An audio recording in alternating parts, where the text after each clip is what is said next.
Deep breaths, deep breaths. I wouldn't be standing here today if it wasn't for a number of people and a number of circumstances, I guess, that have occurred over the last couple of years. So I've worked my business now for 2 years, just over 2 years, and Forever found me at a time that I absolutely needed it the most. I think a lot of you in the room might associate with that.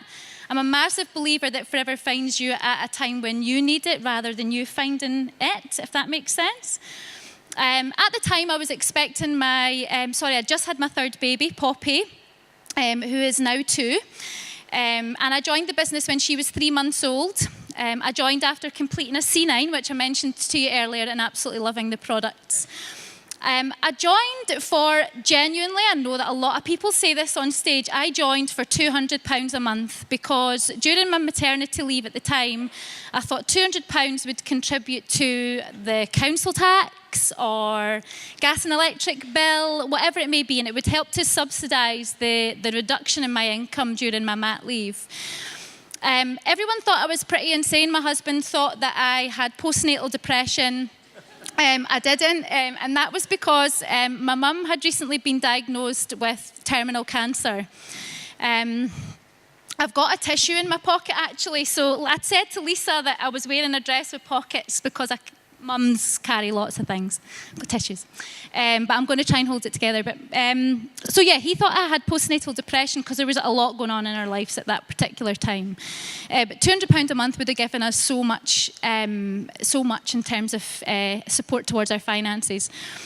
I joined in the October. I attended my first Success Day in Shira Grange in the November, and I cannot tell you how much Success Day blew my mind. I thought, £200?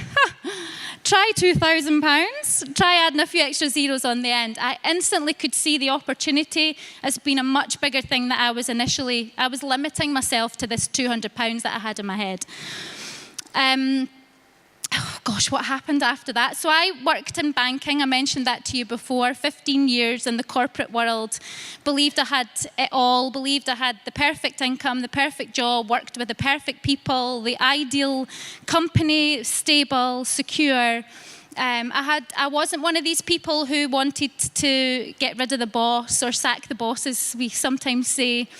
I didn't ever imagine that it would come to that, but boy, am I so pleased that I was able to resign last year. I can't even begin to imagine what life would look like now if I wasn't doing this. I've been able to be so heavily involved in my kids' lives for the last 2 years. I've been able to go to the school drop-off and pick up every single day, which to me is just priceless. I get to chat to the mums instead of being one of those mums that has to rush off and almost crash their cars to get out the car park to get to work. I would have been that person, by the way. I have been able to take them to clubs, classes.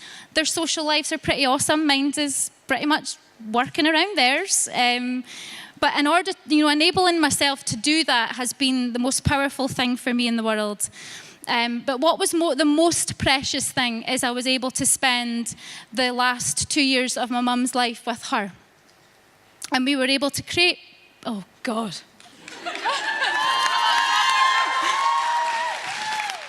Do this.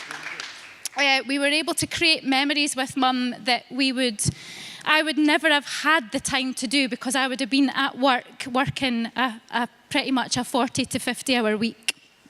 And having the 3 kids. So we were able to go every month. We were able to go on a little jolly trip somewhere. So it wouldn't be very far. My mum wasn't very far travelled, so we could take her to York, or New York, as Ava thought we were going to. So she still believes we've been to New York, which is fine.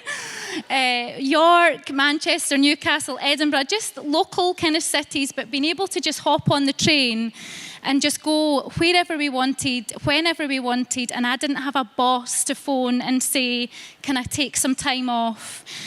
And my mum's sort of last 10 days, so tomorrow will be my mum's 1 year, the anniversary of my mum's death, so it's quite a big weekend for me. I was unable to attend Success Day last year. because I was in the hospice with Mum at that time, watching all of this unfold on Facebook, may I add. And my team stood on stage and collected their number 4 position. So we've been able to maintain the number 4 position in Scotland in what has been a pretty rough year.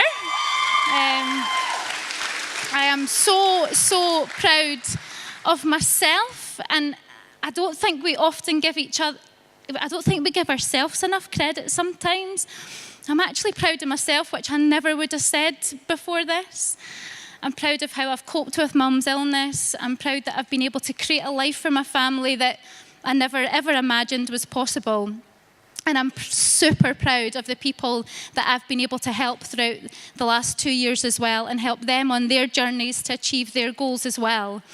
If it wasn't for them, genuinely, I know everyone said this today, but genuinely, if it wasn't for them in the last year, my business would have fallen apart.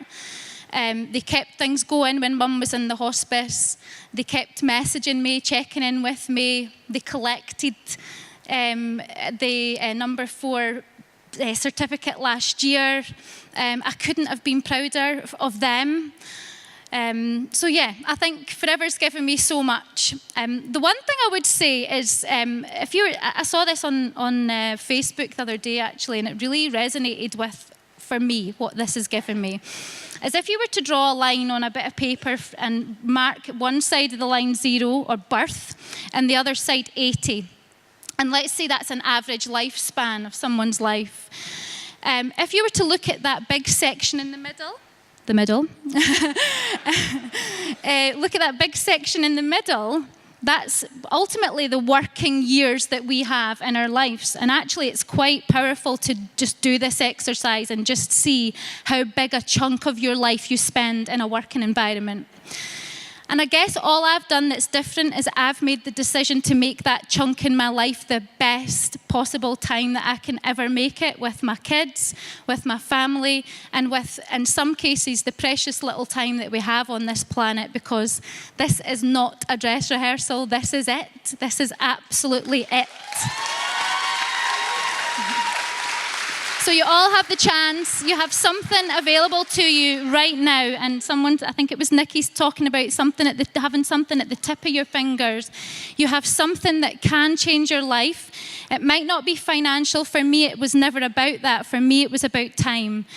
And a quote that I remember from out in Global Rally in South Africa, which was awesome, was that money isn't everything, but money can buy you time, and time is absolutely everything. Thank you very much.